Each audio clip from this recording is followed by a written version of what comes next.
Welcome to This Week in Racing's Best Motorsport Moments of 2023. Last year's video did incredibly well, so I've decided to make this a yearly tradition. So, make sure to like, subscribe, share the video with your friends, join some Discord servers in the description, and enjoy the best motorsport moments of 2023. It is. In the draft, there goes the rookie leader. Bruno goes to the high side. Smolewski is challenging for the lead. He might get a push here. Two sets of 3 and 4 cars, and he's leading. The rookie leads into the last lap. He's heating up. His front discs get hugely sideways. If he pulls this one off, it's an absolute corker. Smashing maneuver by Smolewski to take the lead as we go on to the last lap. But who's in second? Sam Paley. And who needs to win this race and tomorrow's race to continue going in the season? Sam Paley. He's going to do whatever it takes to try and get to the checkered flag first. That would give him $12,000 if he won both of the races this weekend, and Sam at the moment has only got the budget for this weekend. Aaron Johnson is alongside as they go down to the West Horseshoe. These guys battling, letting Smolewski get away. This could be an awesome debut, a full season debut for the Brazilian. None of the top 3 have ever won a race in this championship. The 4 behind them know very well how to get it done. We had two series champions on the grass there. Tyler Gonzalez gets a good run onto the banking in 4th position. This is not over yet, ladies and gentlemen. Smolewski is caught. Now the top 3 are together. Do you make the move now and try and hold on to the line? Where's Jared Thomas? Jared Thomas went across the line in 8th position. He's not quite with the leaders as yet. Here's Gonzalez working with Zilich. They're trying to pass everyone going into the Lamont chicane. Can't get it done. That's Helped the leader. The Brazilian flag car in the lead. Here's Gonzalez, goes to the outside really early. He's with Paley. He pushed Paley now towards the leader. Paley goes to the low side. Oh, a little bit of inexperience there by Smolewski. Should have been down on the yellow lines and made them go off the top. Now he needs to drop in to the back of Zilich, which he does. But look at the cars coming behind. Here's Johnson being pushed by Gresham Wagner. Coming through. I think it's too late. It's going to be Paley. I think it's Sam Paley. Sam Paley, here's Gonzalez. It's going to be a dead heat. Gonzalez goes to the line. Was it Gonzalez? It was Gonzalez. It Zilich? It was Gonzalez. Zilich comes through to 2nd. And in 3rd, Aaron Johnson. Gresham Wagner in 4th. Amazing run to the line. That's extraordinary stuff. Sam Paley in 3rd, John. Sam Paley was scored in 3rd. Oh. Aaron Johnson 4th. Gresham Wagner 5th. Bruno Smolewski in 6th. The lead 2 is where some of the battle is.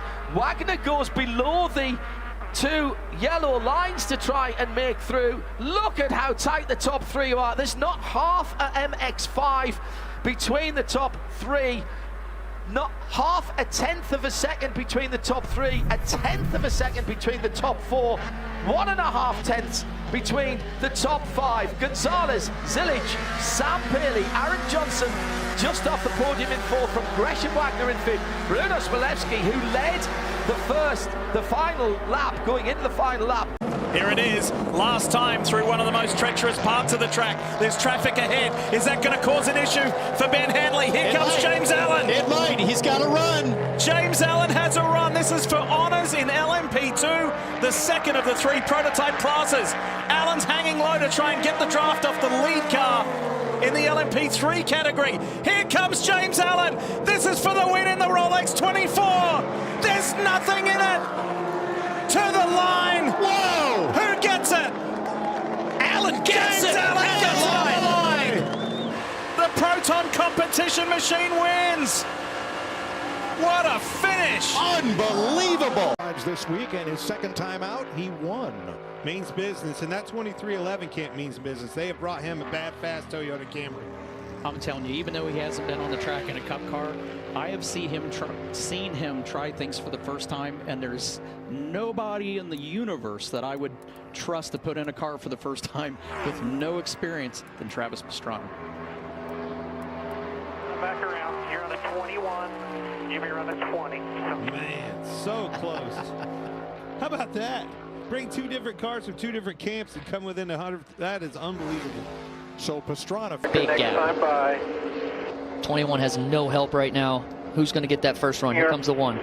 Sam Mayer's never won in the Xfinity Series. There goes the one to the outside of his teammate. Through the middle to 21. Oh, my goodness. Mayer is turned. He's upside down. The caution is out.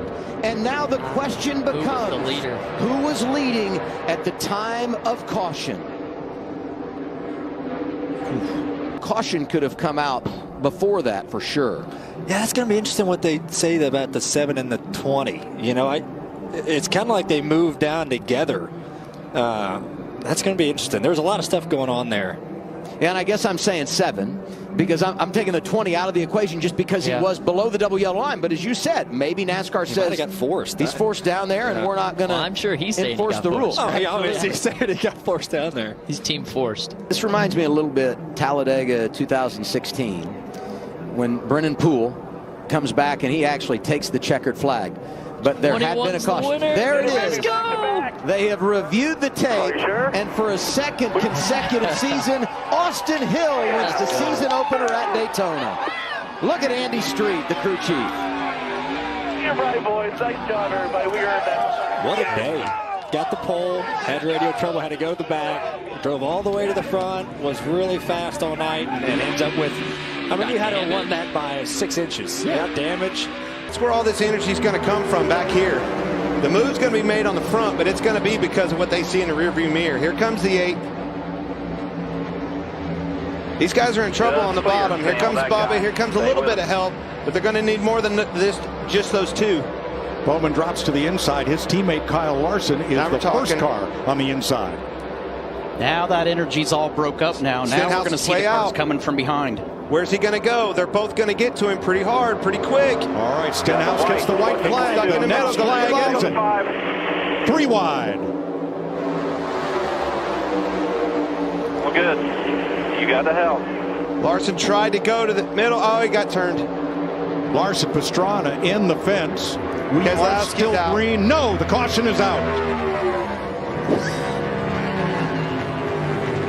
And we'll wait for official word on whether Ricky Stenhouse or Joey Logano has won the Daytona 500. I think the win comes from the 5. When the 5 moved up to try to go around him and lost that momentum, that gets the 5 in trouble. Here comes the energy. Bell filled that void, gives him a big shot. 5 gets turned around. Look, right there, he's in front of him. It is not the flag. It is not the caution lights. It is NASCAR's decision as to where those 2 cars were when the button was pushed to activate the caution, and Ricky Stenhouse has won the Daytona 500. Ricky Stenhouse Jr., Daytona 500 winner. Let me tell you, that's been a long time coming. Amazing. Change his life right there. Wins in his 12th try for the Daytona 500. That's what you want. Try to get clear of all those animals coming from behind, and it's Pato O'Ward firing up the inside. Look at Alex below down there in the blue and white car, 3 wide through turn 1. Townsend, he's going to try the outside of turn 2. They're filing through side by side. This is where we've seen so many problems in contact already for a McLaren. I think that's Rosenquist. Felix Rosenquist with more damage in the back. The track is total chaos. Looks like Devlin DiFrancesco airborne. Simon Pagenaud I see in the wall. His teammate Helio Castroneves sideways. Huge accident down the track is blocked. I wouldn't be surprised if we see a red flag here. And then you see there the black car. That's Santino Ferrucci into the back of Helio Castroneves. Devlin DiFrancesco goes around. Stingray Robb swerves and hits Pagenaud. Wow, I have never seen it. You can see Albuquerque flashing the lights. Watch on this, Albuquerque's going to get around Gemini. It's stalled Albuquerque to the outside for the lead. Oh, but Albuquerque's so wide, almost off the track. He goes to the inside. Oh, they hit. He's off the road. Off goes the 10. Oh, and into harm's way. And he hits the 6. The 7's involved. Oh, my goodness. Aiken could be in the lead of this race. All 3 leaders are out. Did Aiken make it through? Can you believe what we've just seen? And there should be a penalty on Jaminet, but it will not matter as the cars are destroyed and caution is out. That was ridiculous. Absolute chaos and unnecessary with still 18 3/4 minutes remaining. Jaminet just flat drove Albuquerque off the racetrack. The traffic was there. They were trying to get the upper hand on each other, and it has ended in tears. It has ended with 2 wrecked race cars. At least 2. I think the 7's out too, Cal, and he got airborne. Yeah. I think I saw 4 tires off the ground. This is going to be a gift to Jack Aitken and Nick Yellerly. And this thing could finish under yellow. Oh, my goodness. That's crazy. We promised you a thrilling finish, but we didn't expect it to be that chaotic. Yes, we've seen some desperate last lap lunges, but still with this amount of time to go, that was pretty desperate stuff. Oh, terrible. I mean, we talk about respect the bumps. As Wayne Taylor shakes his head, you've got to respect your competitors here. He can't believe it. And they're talking within the Wayne Taylor with Andretti team. Let's relive those moments. Watch this develop. Just big commitment here. Albuquerque gets the run. Little nudge. It wasn't I mean, it was a subtle nudge, a little brush, but it was enough to send Albuquerque off the road and come back on and spearing at the 6 car and the 7 car getting wrapped up in it as well, it looked like. Now, when you see it from the helicopter shot, I've got to back up my comment a little bit, because Jaminet could argue that he was trying to get around lap traffic when he ducked out. It was just enough of a tap, like right there. Yeah. It looks worse from that angle than it did from the air. The problem is there was a first swerve and then there was a second one. And it's the second one that put Albuquerque off. Yeah, he's trying to read the traffic, though, so I'd give him the benefit of the doubt on that one. Oh, both the 7 car. Both Penske Porsches 963s. これゲーナーが後ろいますね。タイヤ外れる瞬間か。今左側のタイヤが、右タイヤですけども。そうですね。で、避けてもう察知したんですね、石川がね。だけどタイヤ外れちゃった。で、ドナドナと転がっていく。おお、危なかった。ホッピー。トンと。はい。 Por baixo, meu amigo. Olha só, alguém pode ter enroscado. Aí, Ô, Salinhas, vai custar caro isso aí, hein? Tá explicado o porquê, né? Tá explicado o porquê. Deixou manco ali, perneta lá. É, rasgou. Hey, wait a minute. If you're racing here, you should just go by Junior, and there's trouble again. 3 to go on the stage. My goodness. And a major hit for Dexter Stacy. Blaine Perkins with huge damage. He hit the end of the wall, Joey. Great when it kicks out like that. Oh, my. Debris everywhere. Third caution of the day at Talladega has turned into a red flag. It's Blaine Perkins climbing from the 0-2. AMR safety team was right there to be by his side, and they needed to respond quickly because his crash was spectacular. So let's go back and see where everything started here coming off of turn 2. So we're going to see a spin from the middle, the 66. He's going to come down and hit the inside wall very, very hard. And this is where the wall kicks out right there. And that shot doesn't do justice. And look at this car. Barrel rolling down the backstretch. And that wasn't the half of it.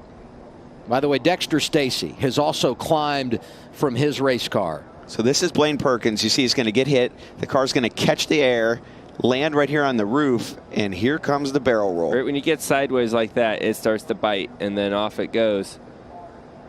And at this point, you hope when it's up in the air that it doesn't land on the roof. Look at the parts and pieces just coming off that race car as it barrel rolls down the back straightaway. Was that 6-7 times I think I saw that car go around? Yeah, some big hits within the rolls, right? The revolutions at that speed usually isn't bad. It's the impacts when you come down back onto the racetrack. Those are the ones that hurt. He just gets tagged in the right rear, sends him up like that. And this hit, you see the safer barrier move, Joey. Thank goodness there was something to give there, but the wall comes out on a little angle there to allow the safety crews to get out on the track, and that angle is not forgiving. As you can see, parts flying off of Blaine Perkins' cars, tires, exhaust. And that car disintegrated while it was rolling. Number 3, red, white, nose 2. Here comes a fast one. We talked about those RCR cars all day long. You got one of them up there in the top lane leading. He's got his teammate behind him. Jeb is throwing some blocks that are late. That's for sure. But they're working so far. They're working. We only got 3 laps to go to keep them working. He's going to have to definitely make another one here. These guys are going to get to him if they keep working together. But he split the teammates apart. The 2 and the 21 are now split apart with that block from Jeb Burton. Austin Hill outside working with Jeb Burton. Going to be 2 laps to go when we come around this time. And there goes Daniel Hemrick off the bumper of Sheldon Reed. And this is the big one here at Talladega. Oh, my. Got one upside down. Is that Daniel Hemrick on his roof? Upside down.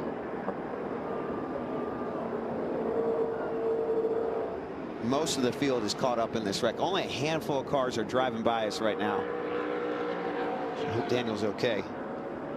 Second time today we've had a car upside down at Talladega. This one happens with 2 laps to go. You're going to see Daniel's going to come down and try to block the 2. And when he does that, just mayhem ensues here. And you're going to see a couple combo shots of wrecks, crashes. The 91 here with a massive hit up against the outside wall, Joey. Josh Bilicki in the 91. Takes the camera out. Yeah, here's a view of some of these hits into the wall. There's how Hemrick gets over. The 91 takes a pretty good hit there. Riley Herbst looked like in the 98 riding right underneath of Hemrick as he went up on the wall. Chandler Smith got heavy damage. You see a lot of these guys on the bottom. And with Josh Buchan, so look at this from Jordan Cox. Get this guy a rally drive. Seriously. The Australian Rally Championships off to WA next week. I think he's just put his entry in. Watch this. How easy's the wheel work? Look at the wheel work. Sublime from Jordan Cox. Big TV.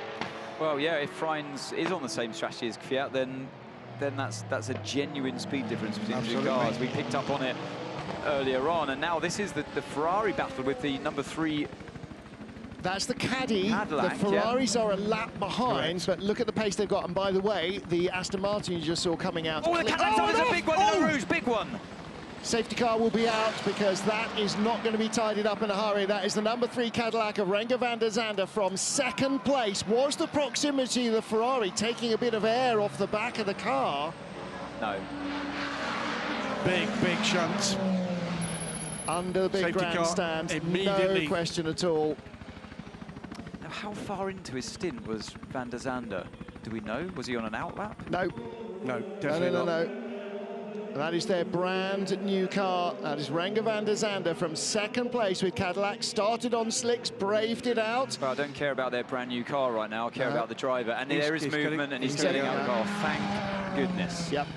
That was a huge shunt. Safety car And is on part track. of what's happened as they built that new grandstand, you can see the earthworks in front of it. They have taken a big earth bank away there to leave more runoff area. He's annoyed at himself. He is. Slams the door in frustration. Renger, such an accomplished driver, and he knows he was pushing it. He had the Ferraris closing in, but I mean, it wasn't the fight, like we said, as his teammate Bourdais looks, he knows as well. Well, they He's had wanted some a big result. crashes in his They career, but needed all the laps. what happened here? Let me have a look. So he's on the right line. Oh, it's just, you know, it's like as the car bottomed, it bottomed in Eau Rouge, and that just sent it. He straddled the curb, didn't he? And as it just bottomed onto the curb. Have another look. So it's as the car bottoms out, it just sparks momentarily. I'm not seeing it from that shot. The damage was already done. He was off the line. Offline, wet curb. It's the reaction of the car as it compressed that took momentarily like the steering out of his hands. He was with the yellow rollover hoop is Jared Thomas, and he's now got 2nd position, and we've got a car off at the top of the hill, and we've got somebody on their roof. And as these cars don't have roofs, that will be a red flag. 2 cars, in fact. And we've got a full course yellow, 3 cars, in fact, coming through turn 10. Now, Pace car is in. Here they come, 24 of NASCAR's best to race 200 laps for $1 million to win. Jeff Gordon on pit road with the pace car, and Ray Evernham waves that green flag. We're underway, and Daniel Suarez with the jump.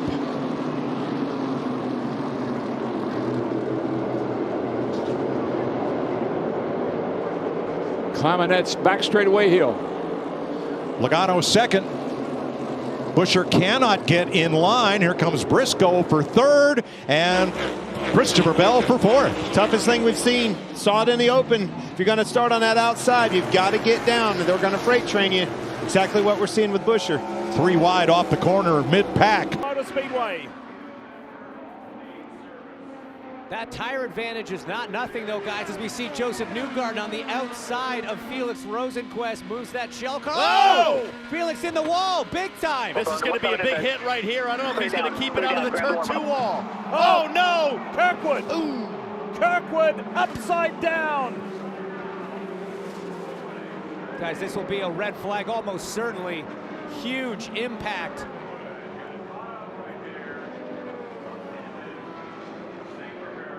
Felix Rosenqvist crashed and spun. Out of the car.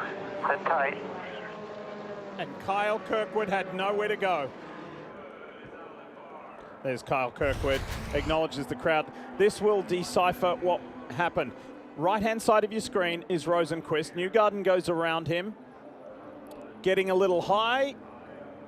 Yeah, when the car in front of you comes down, it takes a bit of the air off your front wing. You lose some front grip. Joseph left him some room on the bottom. It's not like he took all the racetrack, you see that, but Felix just getting in the dirty air, and then, yeah, once you hit that point, that right front steering arm is broken, and he can't steer the car. He's out of control and just a passenger. And here comes Kyle Kirkwood, almost avoids it as the left rear comes off. And a vicious crash for Kirkwood. Cockpit first along the safer barrier. Make them happy. Short shoot. Ready for the restart at the Indy 500 to see who will win. Can Marcus Ericsson defend his victory of a year ago? Will it be a first for Newgarden or O'Ward? Here we go at the Speedway. The restart at the Indy 500. Marcus Ericsson and Pato O'Ward. And here comes Joseph Newgarden, taking the lead for Team Penske. And stacked up behind him with Joseph Newgarden, third to first. You see them 2 wide scrambling. Maybe a dive down into 2 there from Connor Daly on Scott Dixon. Watch Santino Ferrucci and Alexander Rossi on the back straight. Rossi's in the orange car. Ferrucci goes to the high side. These two did not like each other in practice on Friday, and Ward goes to the front. O'Ward on the inside of Marcus Ericsson and spins. Pato O'Ward has crashed out of the Indianapolis 500. That was a wild ride for Pato O'Ward. Thought about going to the inside, came up, went back down for a late move. Other cars involved, Augustine Canapino moving slowly, and it looks like one of the Meyer Shankage. Oh, no control, obviously, for Canapino. Hits the stopped car of Pato O'Ward. Carnage in 3. Simon Pagenaud is the pink and white Meyer Shank car. Canapino comes to a rest next to O'Ward. There's Simon Pagenaud, 2019 winner of the Indy 500. Is Meyer Shank Honda to a stop. Oh boy.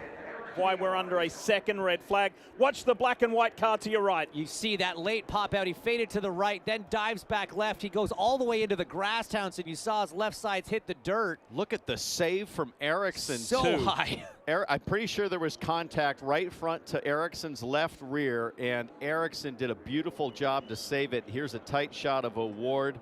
Heavy right rear impact. It reminds me so much of that turn 1 2012 Dario Franchitti Takuma Sato yeah. Going for the win at the 500. So lucky that car came back down and didn't ride along the wall and get the nose up into the catch fence there. But you're right, huge save from Marcus Ericsson. Look at that.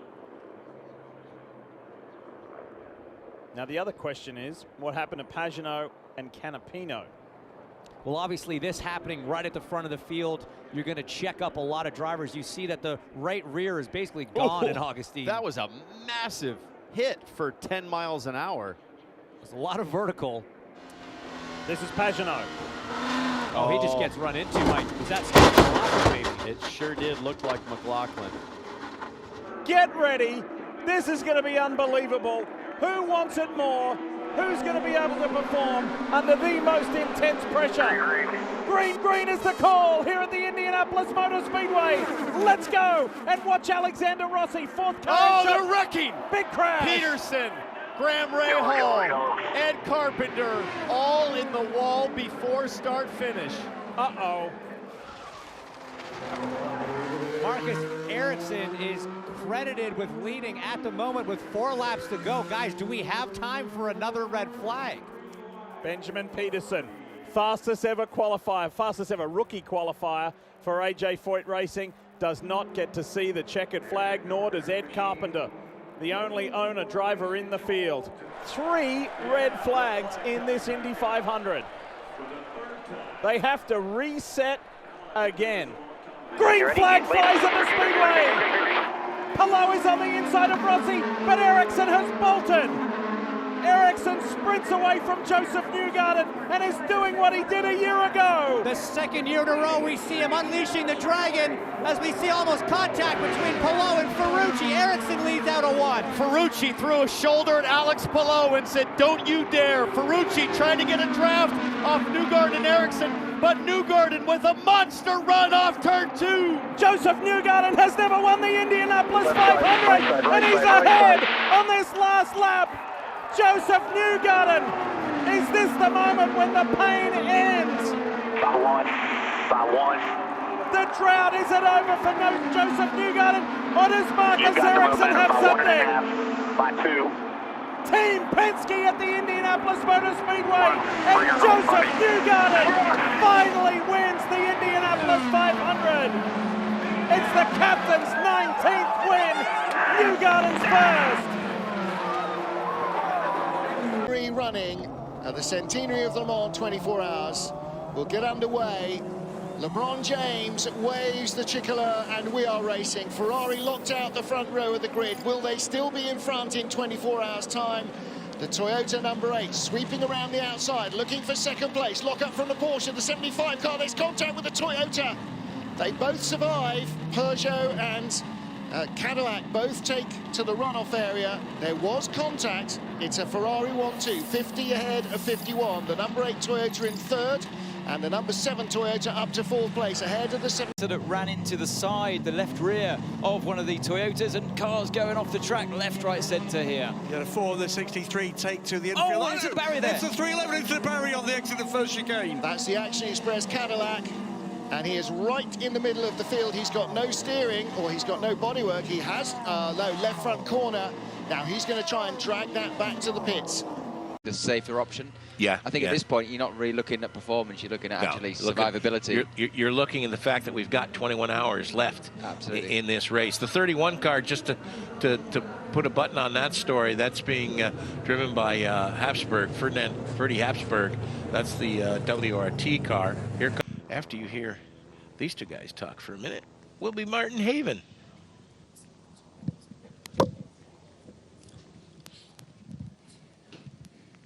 The forecast.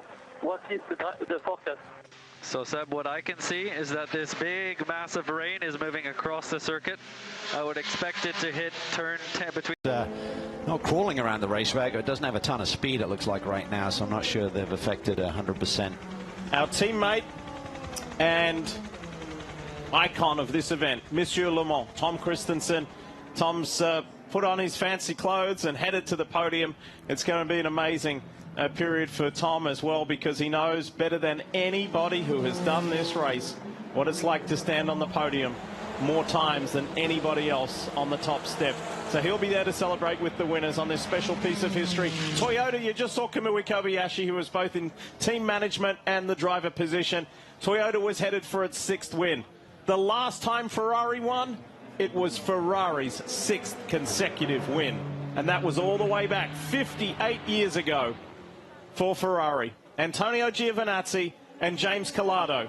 All they can do is watch, tap their feet, take a few breaths, and watch their teammate bring it home. Alessandro Pierguidi has been the chosen man to battle, hasn't he, in that 51 car, done more of the race than anyone else in it.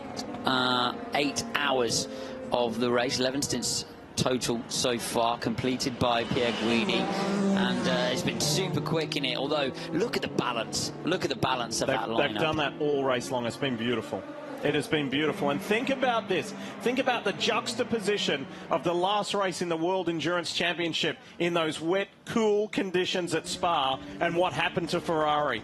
And they come back here. Yes, they had to deal with a couple of deluge situations, but warm weather, mixed conditions here at Le Mans. That's what the 24 Hours of Le Mans is all about. And now Ferrari is on the way home to victory. Yeah, but I think also during that race, we saw that tremendous last few laps by James Calado catching the Porsche on the final lap and showcasing the speed that the Ferrari had. And that's what they showed up with here this week as well. Copy that. Copy that. Took them a few tours, a few minutes to get that Ferrari dialed in. Had issues at the start of the year getting the tyres warm, a lot of problems with power delivery in cool, difficult conditions with that Ferrari. Benefiting here from getting those issues sorted, and without the issues, the errors that had been generated by it throughout the early stages of the World Endurance Championship, Toyota can only watch on from a minute and 30 back. It hurts. It hurts as they watch on because they know what that feeling is like. And look at the Ferrari fans here in Le Mans. This is a magical moment when everybody pours to the pit wall fence to celebrate. And look, as these drivers, as much as they've accomplished in their respective careers, they can be told by the legends, Tom Christensen and Jackie Ickx, etc., what it's like to win Le Mans. But until you've done it, they don't truly understand, and they're about to experience the best feeling of their driving careers. The three respective class leaders at the moment, but it's all about this, the overall win. And Ferrari went toe-to-toe with Porsche, with Cadillac, and most notably with Toyota over the course of the last 24 hours. And its return to top-tier prototype competition will be one that we remember forever. The AF Corsa team are there, the two-car effort that came. They sat on the pole position for the first time overall in 50 years here at Circuit de la Sarthe. And now it's time for victory, an historic victory. And Alessandro Pierre Guidi is guiding them home to experience the most magical feeling in endurance sports car racing. The centennial celebration of the 24 Hours of Le Mans, the 100th anniversary, is won by Ferrari.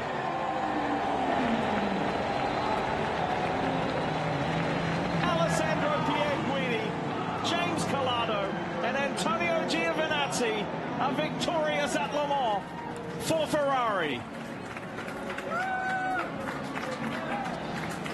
Ale, we won Le Mans!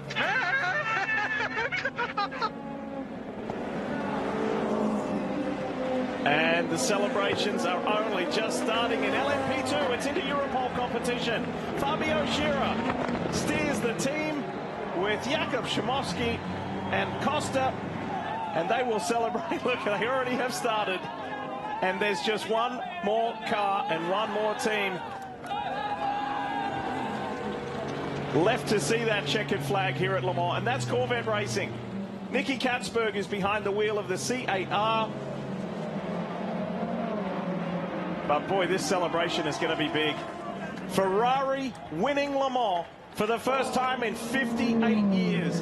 Toyota makes its way to the checkered flag, the hands of Ryo Hirakawa. Final corner for Toyota, and Hirakawa. Oh my God, man, I have no words. Thank you, everyone. After 50 years, we are back.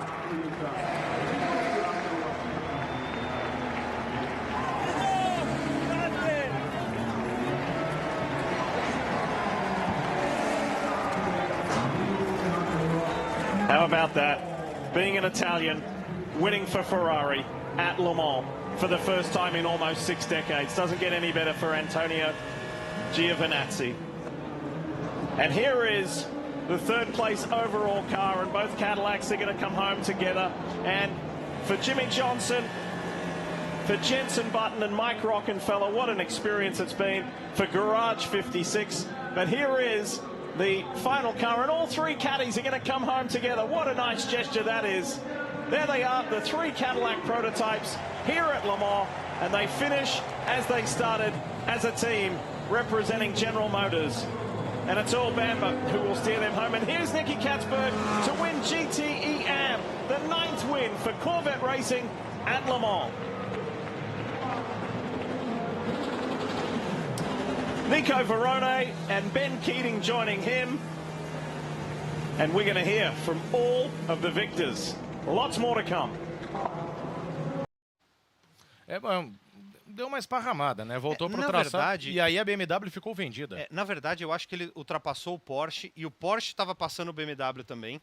E aí, quando ele voltou, eu acho que ele não sabia que a BMW estava ali. Jefferson. Vou dar a minha opinião, tá? E se você queria ver um BMW por baixo... Como foi... Exatamente, é mais rebuscado que a Williams, né? Bruno?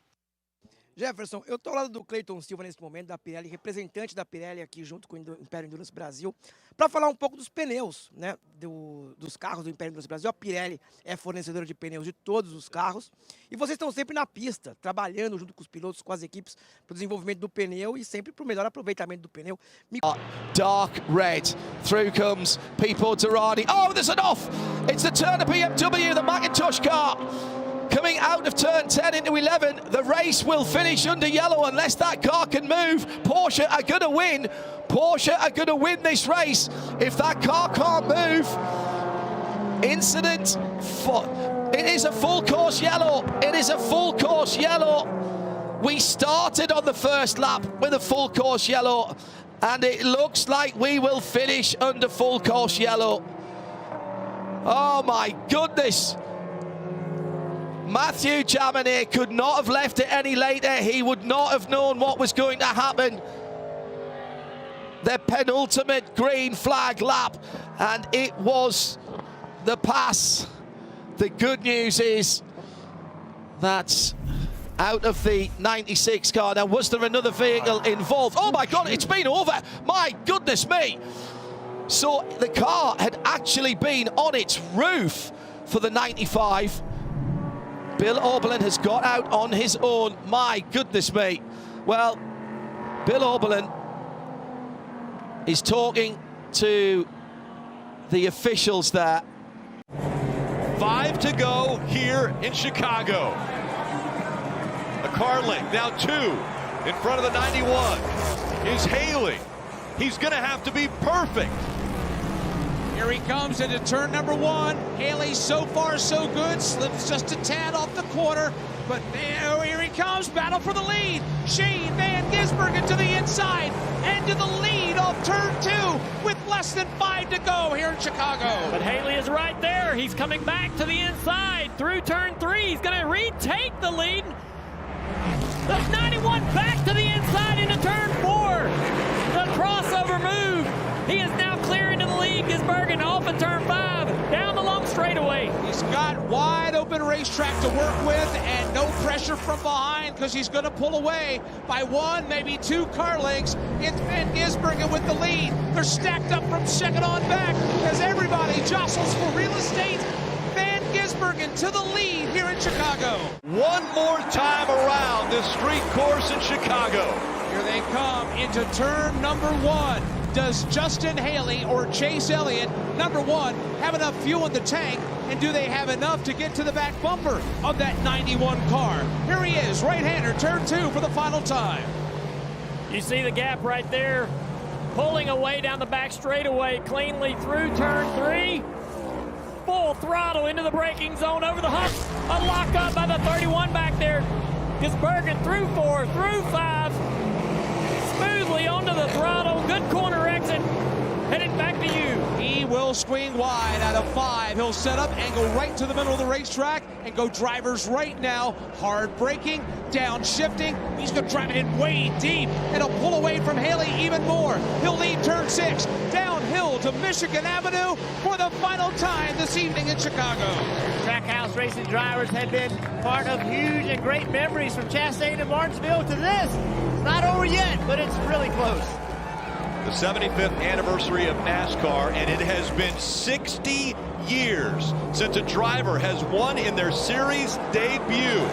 Well, through turn 11, Shane van Gisbergen has been perfect.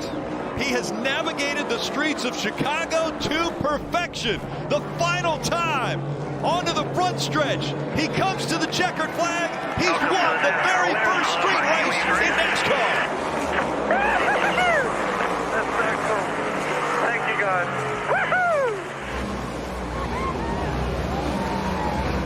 That they have had big incidents this year, and that's a brake failure. That is a brake failure or a stuck throttle. The front wheels were locked. The back wheels may have still been driving it on. He was right up behind the BMW, dodges to the right and the left, and then he goes through. Oh, he just got tipped and put onto the grass by Connor de Filippi and head on into the tyre stack. By Augusto Farfus. By Augusto Farfus, excuse me, Jeremy. Yes, you're absolutely right. No, all of the wheels are locked up, but that was as a result of being.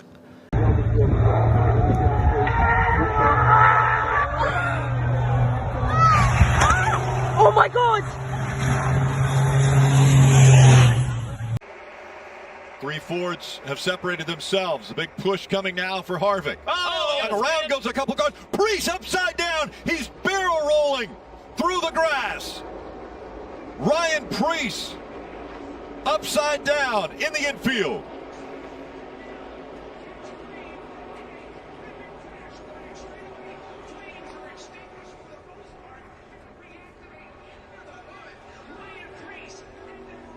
Caution has come out. He's on his wheels.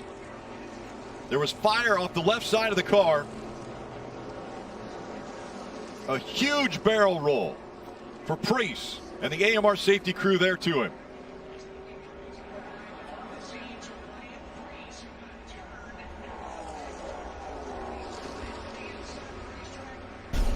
Take another look at how this happened.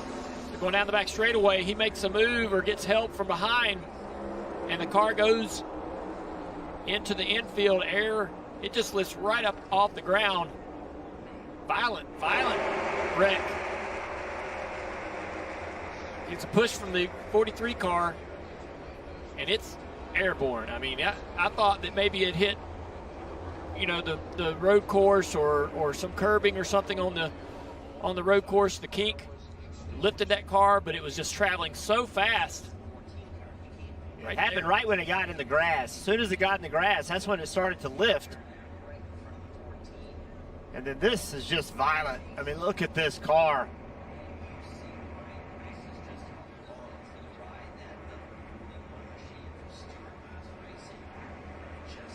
That is just amazing that something that weighs over 3,500 pounds get in the air like that. It looks like a toy car flying through the air. But as you mentioned, Jeff, 3,500 pounds.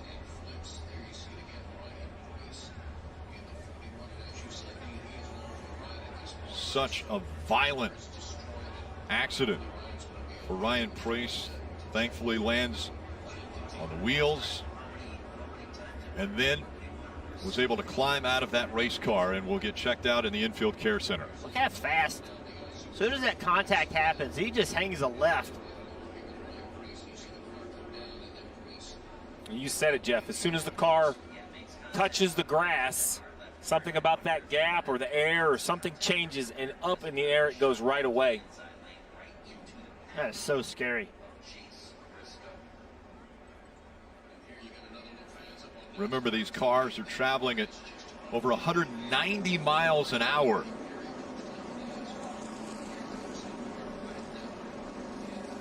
We've seen barrel rolls, but when it climbs into the air, I mean, even right there, multiple flips. 10.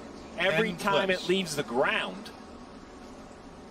All the dirt and everything that gets inside that car. It's just wild how fast that car was sideways and in position to get airborne. It's terrifying. This was common, though. I mean, years ago, 15, 20 years ago, these were the type of wrecks we expected to see. at Daytona and Talladega. And NASCAR has changed a lot of things about these cars to try to keep them on the ground. And for the most part, unless the cars find themselves in these odd situations, it works.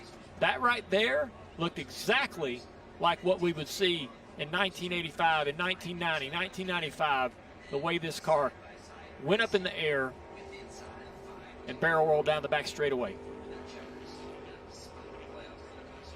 Well, I know wife Heather is watching. They just welcomed Rebecca Marie to their family August 7th. As I mentioned, Ryan Preece climbed out of the car. They put him on a stretcher. You see him lying down. They'll go to the infield care center. He'll get checked out, and we will keep you updated on Ryan Preece's situation. そしてさらにリアライズ、さあサイドバイサイドに行く、これ3ワイド並びかけるかもしれない、伸びるのは BRZ だ、インサイドはグリーンブレイブ、リアライズも狙う、漁夫乗り、うわーちょっと膨らんだグリーンブレイブ、2台ごぼう抜きのリアライズか、接触があったが、しかしここはなんとかグリーンブレイブ守ったが、リアライズが前に出る。いやー、そしてヌーボットも来てる。でも今ちょっとスバル接触がありましたね。フロントの、はい、スポイラーあたりを、はい、飛ばしてしまいましたね。シェードレーシングが前出てます。One boat. Oh wow, there's a 72 machine, and he's not in the barrier, he's on the barrier. That's the car that's supposed to be on the pole position for tomorrow. And Maurice Chen jumps out, carefully gets himself out of the car. What on earth happened? Right, we're going through turn 2. No, we're at the end of the lap. Oh, we're at the end of the lap. Oh, wow.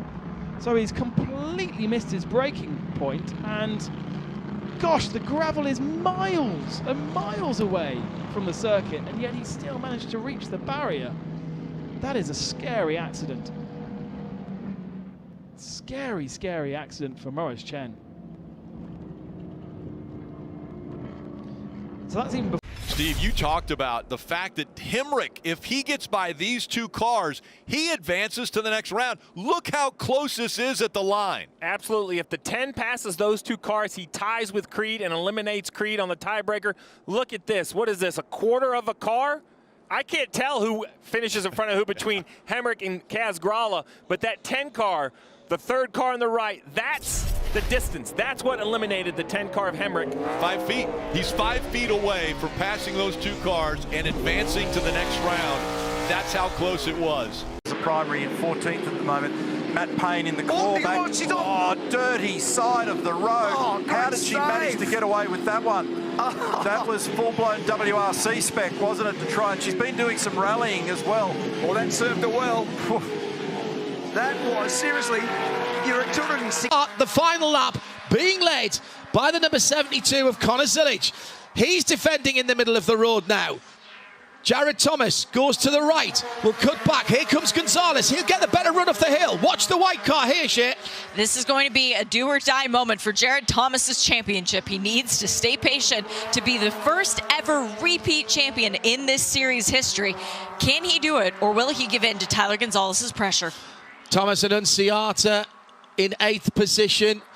Aaron Johnson in 7th, Max Opalski in 6th, John Chadouin in 5th. Celine Roland on the back of this lead group has a 10-second penalty. He's going to drop down to... Actually, he's only going to drop down a place, I think. Yeah, but that'll move John Chadouin inside the top 4 for the first time this year. He might even not drop down a place, because Jean Chadouin at the moment is 10.4 seconds behind this battle. So that's going to be crucial for Celine Roland if he's going to keep a top 4 finish. Here comes Jared Thomas on the last lap, pulls out. I think he's got the lead. He has got the lead. He had enough. And Tyler Gonzalez pushes him through. Follows through in the train. Now, who is going to do the big overtake? Tyler. Here's Gonzalez. I think he's got the grip. I think he's held on to his tyres. The BF Goodriches say, yep, we can do that. This has been a brilliant race, and it's not over yet. As round the outside comes Connor Zilic in the black car. It's 4 cars, 3 steps on the podium, and only one winner. And that one winner will be Connor Zelic, as he comes through, he went down to third position with 2 corners to go, but wins the second to last race of the Idemitsu Mazda MX-5 Cup season.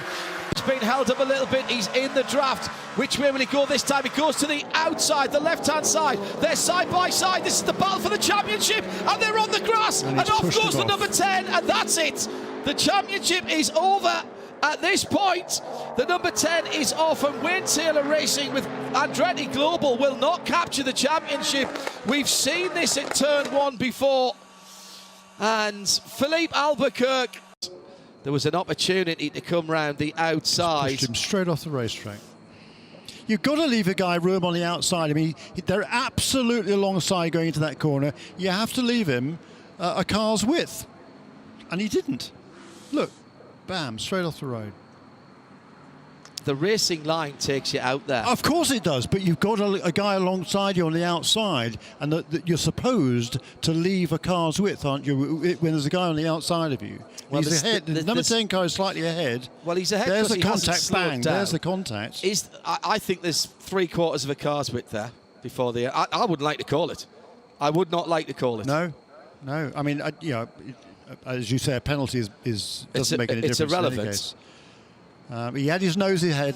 Peter Durrani knew exactly where they were. He knew exactly that... It's underway, the lights go out, and we are off at Brands Hatch, and Ronnie Smith makes a good start. It is not a terrific start from the pole position man, so Ben Ryan down into second already. Jensen O'Neill going to the outside, and George Fox goes around in front of the pack, and there is carnage going into Paddock Hill Bed, and unfortunately Flame Auricular ends up on a roof. There's another car off, and that's O'Neill going. He has escaped that one. That is Flame Auricula's car, which sadly does end up on its roof. I actually don't think there's a huge amount of damage done to that car, though. Looks like we might have an issue with our pace car. Yeah, it's pulled up to the top of the racetrack, and now it's starting to move here. I'm not sure exactly what was going on. They were struggling to get the car to move. We have the cleanup truck pacing the front of the field, so we have that under control. But, yeah, it just pulls up to the top. I don't know. And these drivers are they're trying to figure out what to do, because they have to follow the pace car. I mean, Chase is like, I don't want to pass you, but man, right. I don't think I'm allowed to stop right here. Hey, you said before the race that we would see things we've never seen before. All right, here we go. Oh my, now we're really seeing something. Oh, this is so good right here. This is... Can they not just push it with another truck, or... It's a good-looking car. We're going to put it on display. Marty. Rick, you got to love the Martinsville fans. They're literally in 1 and 2 cheering the tow truck about to tow the pace car. That's a new one, isn't it? Yeah, that's definitely something we haven't seen for quite some time. But the crowd having some fun with it. Hey, fall race in Martinsville, you never know what you're going to see. Anything can happen. Yes.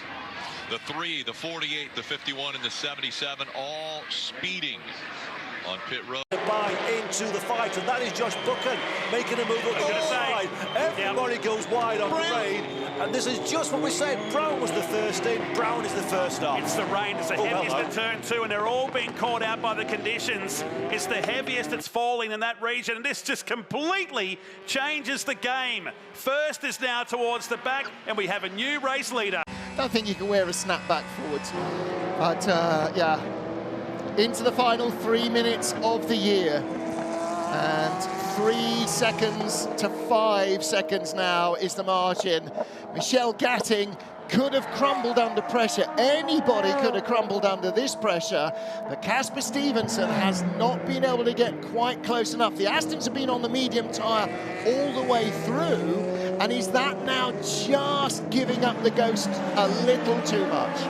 She's going to have one more tough moment. 2.5 minutes to go. This will be the penultimate lap for this car. The tough moment is the leader is going to pass her, and that will mean no extra lap for the 85 to complete. They will complete the race almost in the wheel tracks of the overall race leader. There is the race leader behind Michelle Gatting. I'm doing it now. 5.6 seconds to the good, and that looks pretty much done at this point in terms of the pace being able to make a difference. Will Stevens is still closing in, 1.7 seconds now, but running out of time to catch and pass for what would be a famous third. Can I just point out that despite there being absolutely no need to, Brendan Hart is still knocking the laps out of the park. In almost every lap in the last hour, he's been among the 2 or 3 fastest drivers on track. Ferdy Habsburg's gone full-on Vincent Vos there with the cap as well. Bit of a Baker boy look. It's nervous times. They know what can happen.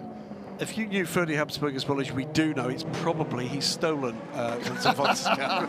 Vincent's got his own cap on, but they know what can happen. It happened at Le Mans, it can happen anywhere. There goes race leader. There's the leader gone through, and so too is the 63 Prema car. That was the worry actually I had for Sarah Bovey, that the Prema car would catch her in a really bad position, because that can cost you a second and a half. And it's not. It's she's managed. She may have lost a 10th or 2. The nerves beginning. Oh, look at that. Oh, that's the first rise. Come on, ladies, be careful, be careful. They know how hard it is to win races, not just in terms of competition, but in terms of having the dice stacked for you, if you like, or not against you. Sarah Bovey isn't breathing yet. Rahul Frey, she's starting to believe. One more lap. Starting to believe. We've had one female winner in this class with Lilu Wadu. It's not been her day today. This could make it 4. Yep. The 3 ladies aboard the 85 car. Michelle Gatting, Rahul Frey, an astonishing start from Sarah Bovey. We're a lap away from an all-female crew winning a World Championship race, and that will be a remarkable justification for Deborah and the entire program, bringing these crews together and bringing them up to World Championship level. Last lap for Toyota. Brendan Hartley leads in the number 8 car. They're on their way to the championship. The 3rd for the number 8 team and a 4th for Hartley. Sebastian Buemi still not quite believing. It's not a Toyota driver or former Toyota driver who does anything before the checkered flag comes out. Kamui Kobayashi in 2nd. Antonio Fuoco safe from attack from Will Stevens, unless he trips over his own shoelaces in the final lap for that last podium spot. Alex Wurz is ready with the flag, he believes. Sarah Bovey is ready with the smile, but it's not there yet. The tears will flow. 5 corners for the Iron Dames. 3 corners. Sebastian Buemi is walking to the pit wall, and Brendan Hartley is heading to the checkered flag. It is going to be race win number 3 for the number 8 Toyota. They will take the championship. 41 WRT, Louis Delatraz leading LMP2 to a team 1-2. And Rexy there slowing down so they don't have to do an extra lap. That's good thinking by Matteo Cairoli. It is victory in Bahrain, and the championship goes to Toyota number 8 as Brendan Hartley takes the checker. And behind him across the line, it is done. It is victory in GTM. The last race win goes to the Iron Dames. They took their first win in the European Le Mans Series in their last time in a Ferrari. And Sarah Bovey finally smiles, laughs, cries, whatever. It is an all-female crewed car that wins a World Championship race for the very first time. And the 41 team add victory in LMP2 to the championship title as Louis Delatraz takes the checker. 2 of our championship winners win the race here tonight, and the 3rd is a history maker. Thank you for watching This Week in Racing's Best Motorsport Moments of 2023. If you enjoyed the video and made it this far, make sure to like the video, subscribe, and hit the bell so you don't miss any further uploads. I also want to thank everyone who's found the channel and subscribed and liked videos for their support, as the channel has grown a lot over the last year. The podcast returns in a couple weeks, and in the meantime, I have a few videos planned. So, until next time, have a good one.